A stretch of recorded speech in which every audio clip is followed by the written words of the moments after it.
नमस्कार। पिछले वीडियो में एक कमेंट था कि I find it better to easier to look at somebody than looking at the camera। बहुत ही असहजता होती है इसमें। Looking at somebody is much more what do you feel? You feel that you are interacting with Yes, अभी वो कैमरे में देखने से बड़ा अजीब लगता है। Anyway, तो पिछली बार जो है वीडियो में किसी ने कमेंट किया था कि मैं जिस किताब को रेफर करता हूँ योग वशिष्ठ के लिए, उस किताब के बारे में बताया जाए। तो ये वो किताब है, योग वशिष्ठ। न्यू एज बुक्स का पब्लिकेशन है। बड़ी अच्छी किताब है, 2 वॉल्यूम से। इसको यदि समय हो, पेशेंस हो और अपने जीवन में उतारने की इच्छा हो तो फिर किसी चीज़ की ज़रूरत नहीं है। ये वीडियोस देखने की भी ज़रूरत नहीं है और ना ही कोई गुरु चाहिए, ना कुछ चाहिए। It is so good. हर एक आइडिया, हर एक कॉन्सेप्ट के बाद में एक एग्जाम्पल है और 2-3 ऐसे कॉन्सेप्ट्स के बाद में एक कहानी है। So beautifully written. पर इसको करने के लिए मैंने जो 3 रिक्वायरमेंट बताई हैं वो ज़रूरी है। So I wish you all the best और प्लीज़ शेयर योर व्यूज़। कुछ समय बाद जब आप आगे बढ़ते हैं बताइएगा। तो हम पिछली बार हमने देखा कि ऋषि उद्दालक ने जो है समाधि में चले गए और इस कारण से वो आत्म साक्षात्कार जो था उनका पूर्ण हुआ। इसके बाद राम ने एक चीज उनसे वशिष्ठ से पूछी कि कुछ लोग होते हैं जो आत्मज्ञान के बाद भी ऐसे ही हमारे बीच में दिख जाते हैं और नॉर्मल एक्टिविटीज करते हुए दिखते हैं, जैसे पापा जी, जैसे Nisargadatta Maharaj. He was a businessman. फिर रमना महर्षि, बहुत है ऐसे एग्जाम्पल्स। ये रामकृष्ण जी, विवेकानंद जी, प्लेंटी। सो ये लोग कहीं पहाड़ पे जाके नहीं बैठे थे, they were within the society, आप बीच में थे। तो राम ने पूछा, ऐसे लोग बेहतर है या वो लोग बेहतर हैं जो कि कहीं पहाड़ में, कहीं आइसोलेशन में जाके और वो ज्ञान को प्राप्त करना चाहते हैं। इस पे वशिष्ठ ने कहा कि सबसे पहले ये समाधि क्या है इसको जानो। समाधि यानी कंटेम्पलेशन, यानी चिंतन, मनन, विचार। ये वो है जहाँ पे कि करने के बाद व्यक्ति को ये महसूस होता है कि जो भी सेंस ऑब्जेक्ट्स है, understand, sense objects, that means कि जो हमारे सेंसेस सीख करते हैं वो सारे ऐसे ऑब्जेक्ट्स जो हैं वो नॉन सेल्फ है, वो स्व है ही नहीं। यानी कि अगर स्व नहीं है तो वो परमानेंट भी नहीं है और रियलिटी भी नहीं है, राइट। सो देयरफॉर ऐसे जितने भी ऑब्जेक्ट्स हैं जो कि सेंसेस परसू करते हैं, उनमें से कोई भी सेल्फ नहीं है। तो इन सबको छोड़ो। अभी ऐसा जो व्यक्ति होगा जो इस चीज को समझ जाएगा, वो या तो यहीं समाज में रहते हुए एक्टिविटीज में एंगेज होगा, और या आइसोलेशन में कहीं पहुंच जाएगा, वहां करेगा।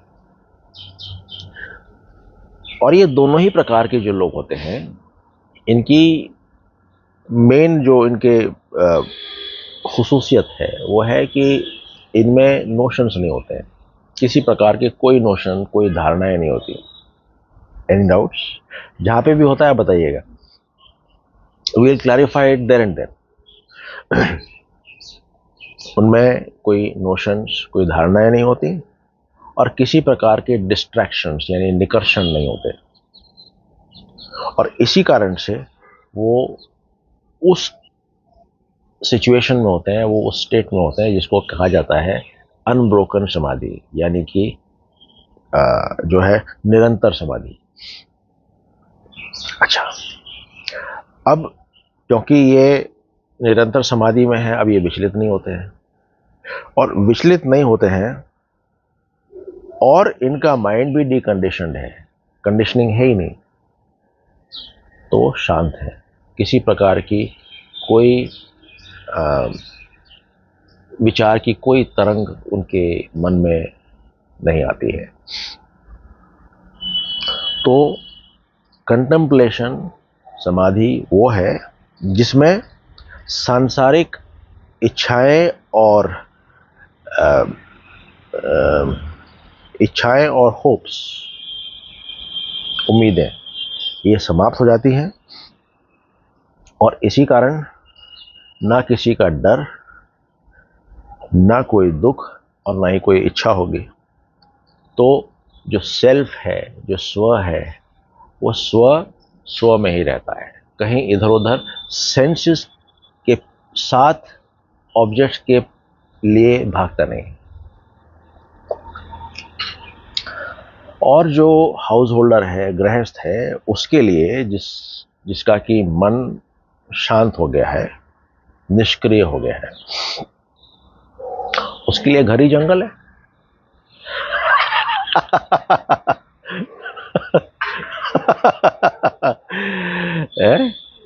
उसके लिए घर ही जंगल है। दैट इज टू से, जंगल और घर में फर्क ही नहीं, it's one the same thing. So वो कहते हैं, वो जिसके अंदर पसंद और नापसंद नहीं है, जो समभाव में स्थापित है, और जिसके लिए ये जागृत अवस्था का जो संसार है और जो ड्रीम वर्ल्ड है, स्वप्न का जो संसार है, वो दोनों एक ही है। और वो व्यक्ति शहर को और जंगल को और विलेज को, सबको एक ही तरीके से देखता है।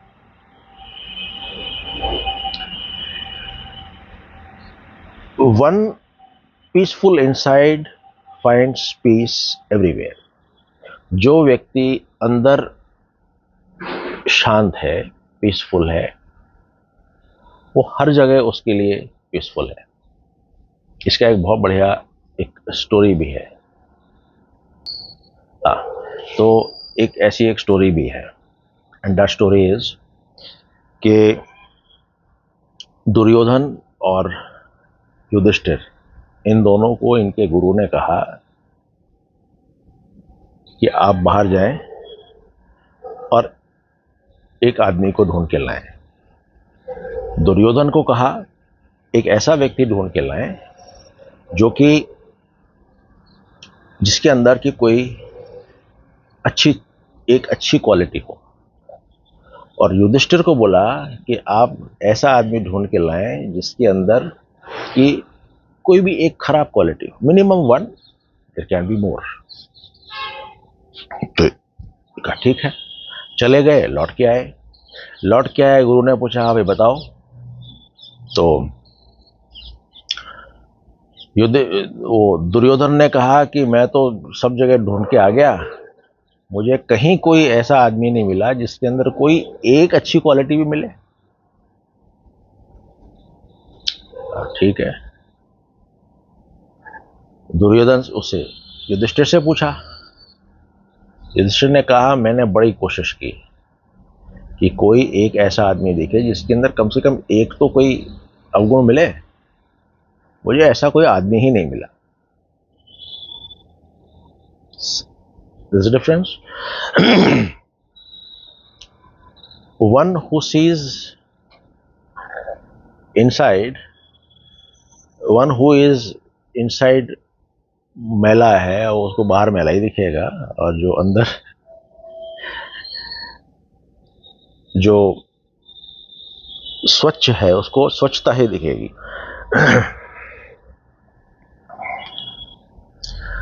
अब कहते हैं कि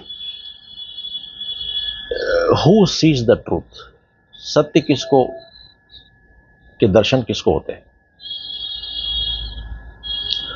वो जो कि जॉय और सॉरो, सुख और दुख से प्रभावित नहीं होता, इस फिजिकल बॉडी से एक्ट करता है इस संसार में। That is what body is given for.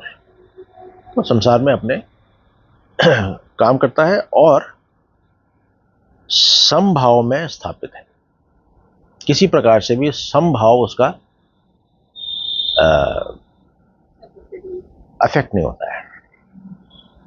और ऐसा व्यक्ति जो कि जिसके अंदर कोई इच्छाएं ना हो, उसके एक्शंस उपयुक्त और सहज, स्पॉन्टेनियस, नैसर्गिक हो, और वो खुशी और गम दोनों के प्रति न्यूट्रल हो। न्यूट्रल मीन खुशी है तो भी ठीक है, गम है तो भी ठीक है, कोई खास फर्क नहीं पड़ना, सदाबहार है। और वो व्यक्ति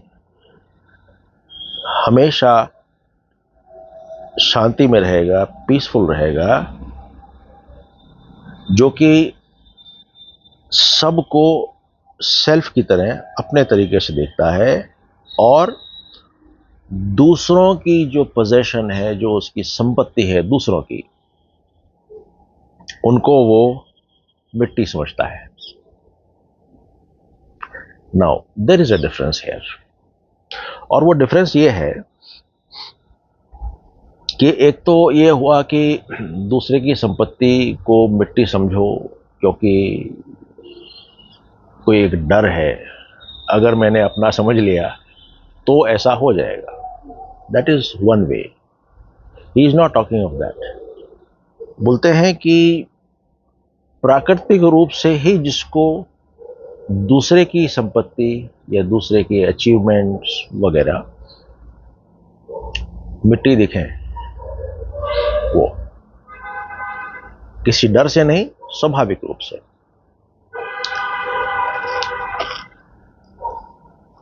अच्छा, फिर यहां आता है डिजायर्स ऑफ एनलाइटेंड। अभी जो एनलाइटेंड व्यक्ति होता है, जो जिसको आत्मज्ञान होता है, उसके अंदर बताइए इच्छाएं होती या नहीं होती? नहीं होती। अभी इसके अंदर जो कहा गया है वो ये है कि जिस प्रकार कि पत्थर में से पेड़ नहीं निकलता, उसी प्रकार जो आत्मज्ञानी है उसके अंदर से इच्छाएं, डिजायर्स नहीं होंगी। बट यदि किन्हीं टेम्पररी कंडीशंस के कारण कोई इच्छा पैदा हो गई तो वो तुरंत समाप्त भी हो जाती है। जैसे उठी और वैसे ही वो समाप्त भी हो जाती है। जैसे कि पानी के ऊपर अगर हम लिखना चाहें तो जब हम लिखेंगे कुछ वहां पे टर्बुलेंस, पानी की सतह पे टर्बुलेंस होगा, बट वो टर्बुलेंस क्योंकि नीचे शांति है, तो तुरंत वो पानी के ऊपर लिखाई जो है वो एकदम से वैनिश भी हो जाएगी। This is what he means. How beautiful, कितना डिटेल में गए हैं। अच्छा, फिर बताया है कि इंडिविजुअलिटी कैसे आती है। तो इंडिविजुअलिटी के लिए इन्होंने बताया है कि जब असीम चेतना किसी भी एक क्वालिटी के प्रति जागरूक हो, अवेयर हो, यानी कि मीठे चीनी के मीठेपन के प्रति, मिर्ची के तीखेपन के प्रति, वगैरह वगैरह, इस तरह की जो फिजिकल क्वालिटीज हैं उनके प्रति यदि कॉन्शियसनेस जागरूक हो तो वहाँ एक अहम भाव पैदा हो जाता है, एक सेपरेट आइडेंटिटी पैदा हो जाती है कि हाँ ये मिर्ची है और ये तीखी है, ये चीनी, ये गन्ना है तो ये मीठा है, based on the physical qualities in time and space. और यही है जो डिफरेंसेस पैदा करता है मैं और वो, मैं और दूसरा, ऐसे जो डिफरेंसेस पैदा करता है। अब जागरूकता और चेतना, ये दोनों एक ही शब्द के, एक ही चीज के दो अलग अलग नाम हैं। और जो असीम चेतना है वो इस प्रकार से एक इंडिविजुअलिटी को एक जन्म देती है। अच्छा, जब ये जन्म हो गया इंडिविजुअलिटी का, अब जितने भी जो फिजिकल एटम्स और मॉलिक्यूल्स, अणु हैं, जिनके अंदर ऑलरेडी वो असीम चेतना है in the form of electron, protons and neutrons, जिनके अंदर ऑलरेडी वो असीम चेतना है, वो अपने नेचुरल क्वालिटीज, एनर्जी के कारण से एक अलग अलग आकार में एक हो जाते हैं और वो बढ़ते ही रहते हैं, आकर्षण बढ़ता ही रहता है। तो इसी प्रकार से हमारी बॉडी भी बढ़ जाती है, बढ़ती रहती है, और हर चीज़ का फिजिकल जो डेवलपमेंट है वो इसी प्रकार होता है। एटम्स का वो क्या कहते हैं उसको, वो है ना, हाँ, उसी प्रकार से ये जो एटम्स हैं एक दूसरे के प्रति आकर्षित होते हैं और अलग अलग फॉर्म्स, अलग अलग प्रकार, आकार को अपनाते हैं। और यही जो फॉर्म्स हैं, एटम्स द्वारा बनाए गए जो फॉर्म्स हैं, यही एक डिवाइडिंग वॉल, एक दीवार की तरह बन जाते हैं। कहाँ पे बनते हैं? उसी असीम चेतना में बनते हैं, एज अ डिवाइडिंग वॉल। और वहां से जन्म होता है अंदर और बाहर का। जैसे मटका बनेगा इसी असीम चेतना में, उन्हीं एटम्स को इस्तेमाल करते हुए बनेगा, उन्हीं 5 तत्वों को इस्तेमाल करते हुए बनेगा मटका। और जैसे ही मटका बना तो वो जो 5 तत्वों की जो 5 तत्वों का जो कॉम्पोजिशन की वजह से जो फॉर्म आया, वो एक दीवार का काम करता है और विभाजन करता है उसी असीम चेतना को, असीम चेतना और इंडिविजुअल सीमित चेतना में। This is the cause of this division. तो हम ये कह सकते हैं कि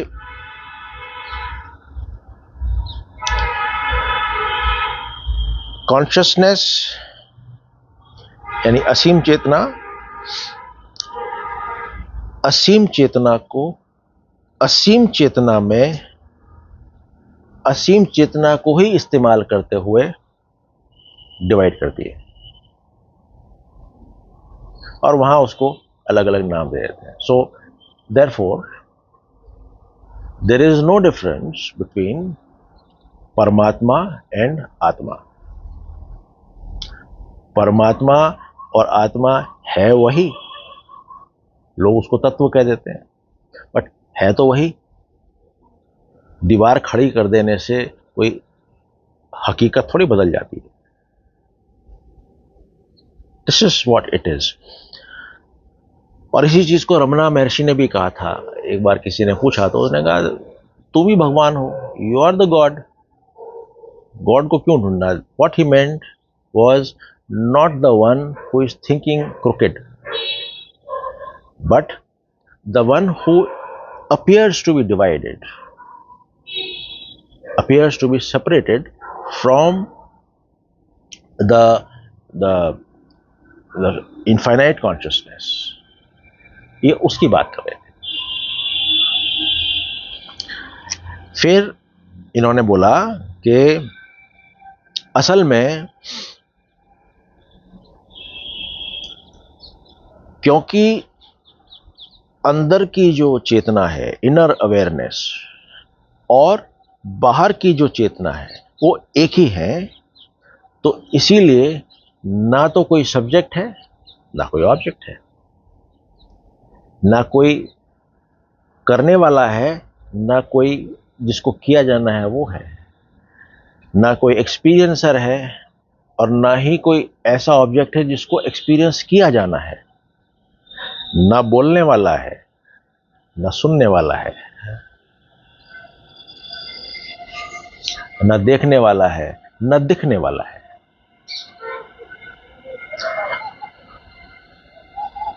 सो इस चीज में उन्होंने कहा कि जब ऐसा नहीं है तो फिर रिलेशनशिप्स भी नहीं, क्योंकि रिलेशनशिप्स के लिए हमेशा दो चाहिए और दूसरा है नहीं, जो है वो एक ही. जितने भी डिफरेंसेस होते हैं ये शब्दों का खेल है और सिर्फ एक पॉइंट ऑफ व्यू को कन्वे करने के लिए है, एक बात को बताने के लिए है. असल में ना कोई सब्जेक्ट है ना कोई ऑब्जेक्ट है और ना ही कोई दुनिया है, ना ही कोई संसार है. क्यों? क्योंकि वो संसार जो है वो कई प्रकार के एटॉमिक स्ट्रक्चर्स का डिवीजन है. Isn't it? How beautifully he is. जिस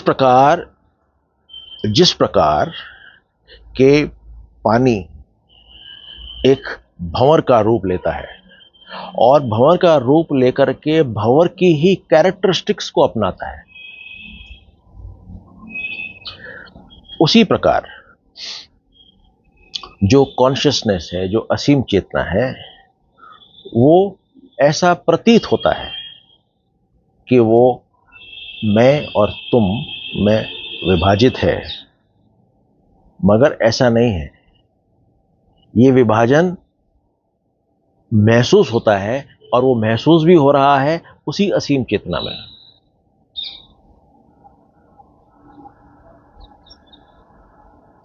है ना?